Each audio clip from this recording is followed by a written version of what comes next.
bom dia, vamos para a nossa aula de geografia. Nossa aula hoje nós vamos fazer o estudo estudando o município. Os 3 primeiros slides vocês não têm no livro didático, vocês podem pegar o livro didático para fazer melhor exploração da página, pode pausar o vídeo, observar as imagens e melhor compreender.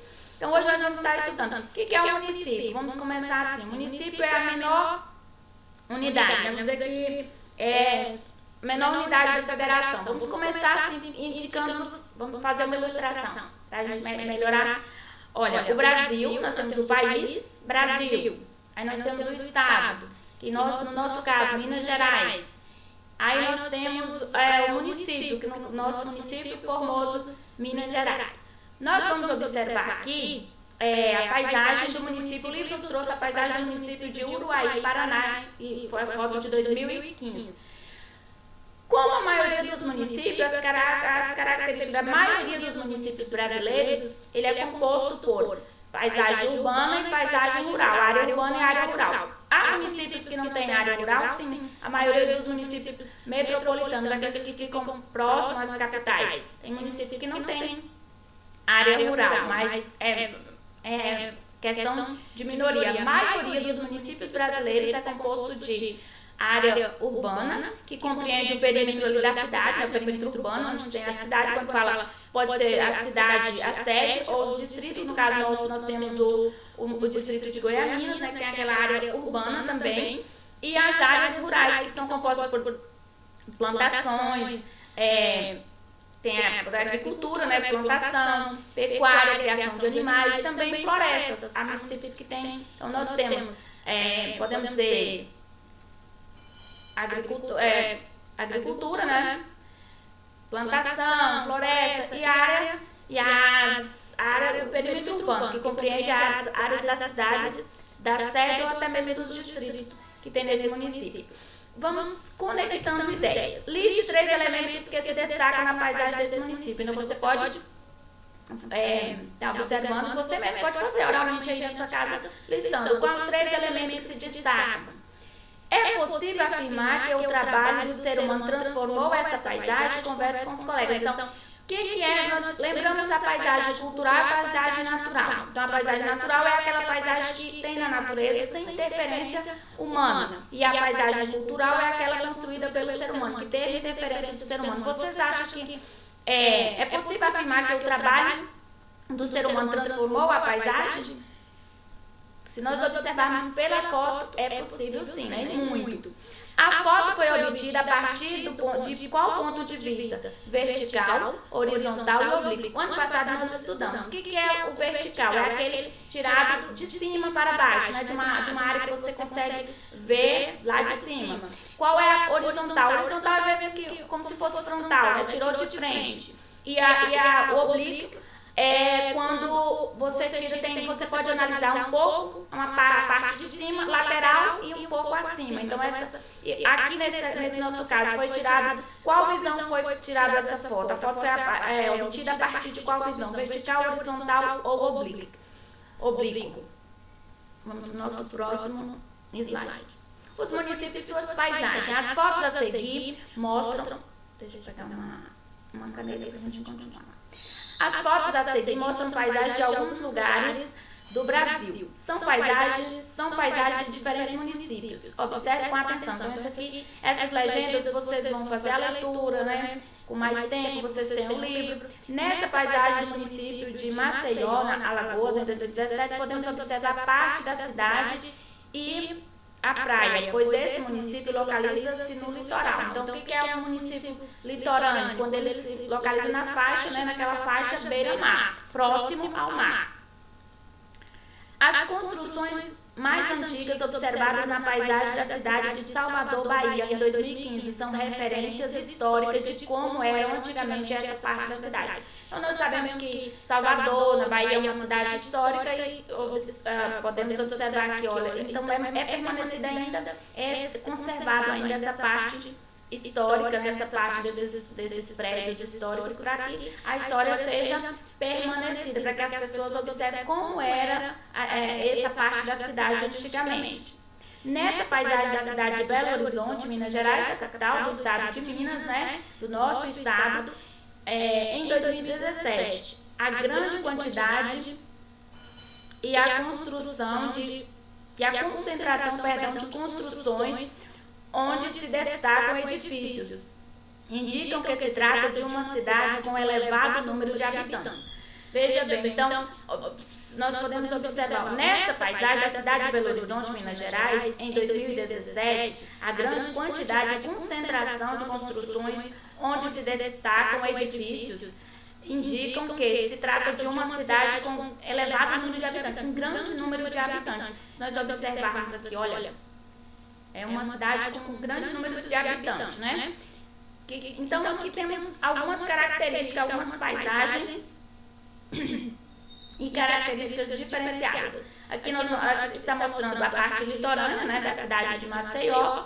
Aqui está mostrando a parte histórica, a parte histórica de Salvador. Salvador também é uma cidade litorânea, mas aqui não está mostrando a parte litorânea, está mostrando só a parte histórica, né? Destacou essa característica, né, por ser uma cidade histórica. E aqui destacou a questão da concentração de construções, mostrando que é uma cidade com bastante habitantes, né, com muitos habitantes. Nessa paisagem do município de Domingos Martins, Espírito Santo, em 2014, destacam-se as formas de relevo e a vegetação, além de uma área urbana pouco extensa. Então, nessa questão aqui é o contraste com BH. BH mostrou mais o quê? Quando a gente fala BH, é a abreviação de Belo Horizonte, tá, gente?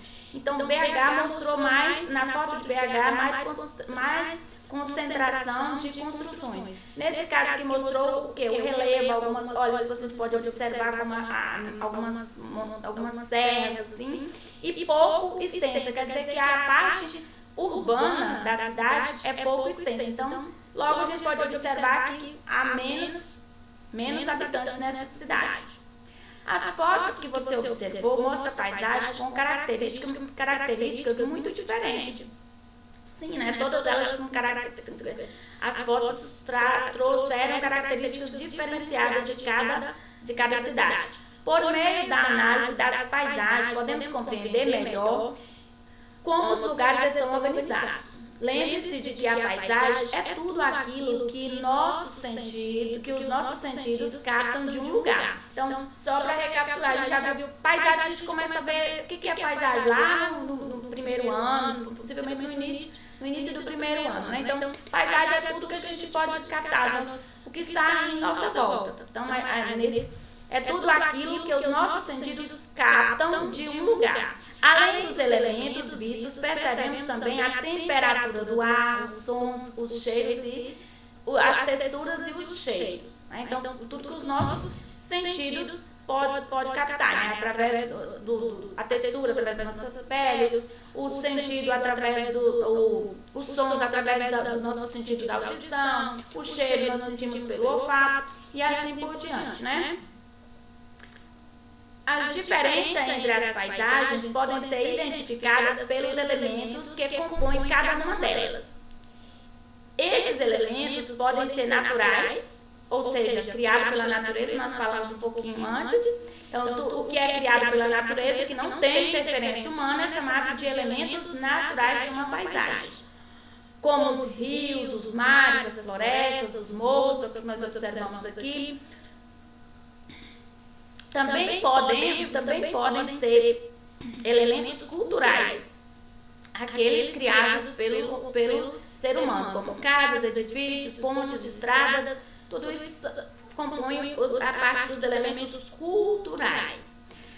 Observe novamente as paisagens dos municípios retratados das páginas 10 e 11 e identifique em cada um deles elementos naturais e elementos culturais.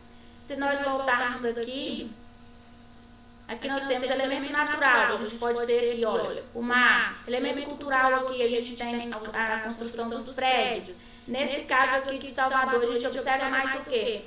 Mais o elemento cultural. Aqui em BH a gente pode observar também. Vamos observar esse outro aqui. Nesse caso aqui a gente pode observar tanto o elemento cultural, que são as construções, quanto o elemento natural, os morros, né? Nós observamos aqui a vegetação. Vamos para o próximo. Atividades. Classifique os elementos abaixo. Então, nós temos N para elementos naturais, C para elementos culturais. Você vai fazer a leitura e vai colocar C, N ou C. Olha, floresta, você vai colocar o quê? Floresta é o quê? N, elemento natural. Cinema, quem construiu o cinema? Foi quem? Então, vocês vão colocando aí. Não foi a natureza que construiu, foi o homem. Então, elemento cultural tem interferência humana, foi construído pelo homem. Nesses dois espaços aqui, aí tem um pontinho aqui, ó. Acima nos espaços em branco, nesses espaços aqui acima, insira outros elementos, classificando-os. Então, você pode inserir dois elementos cultural e dois elementos culturais e dois elementos naturais. Por quê? Você vai colocar C, ou tanto faz, você pode alternar também, tá? Você vai colocar um elemento, se você colocou aqui, foi construído pelo homem, teve interferência humana, então é C, cultural. É da natureza, não tem interferência humana, foi criado pela natureza, então é N, certo? Leia o texto a seguir. Vamos fazer a leitura do texto. Vejo estradas de ferro, portos. Deixa eu pegar um zoom para ver se melhora. Vejo estradas de ferro, portos, guindastes, navios que chegam e partem. Marinheiros, passageiros, capitães, carregadores, gente e riqueza. Vejo a cidade que cresce, as casas novas que surgem, as chácaras que diminuem. Vejo ao longo das chaminés a indústria que vem, as coisas que chegam e as que vão, e as que nunca mais serão as mesmas. Olha só. A história de um casarão, esse aqui é de onde foi a fonte de onde foi retirado esse texto, esse trecho, né? Porque nós observamos aqui, ó, esses símbolos aqui indicam que é apenas um trecho de um texto. Agora marque um X nas afirmativas corretas. Você vai marcar um X nas afirmativas. Então, quando fala nas, está no plural, indica mais de uma alternativa. O texto descreve a transformação de uma paisagem. O texto mostra que a área rural cresceu junto à vegetação original. O texto cita vários elementos culturais. Veja bem. Então, é um texto que traz isso para vocês observarem. Vocês vão marcar mais de uma alternativa. Então, vocês vão marcar as afirmativas corretas, certo? Um beijo e até a próxima aula.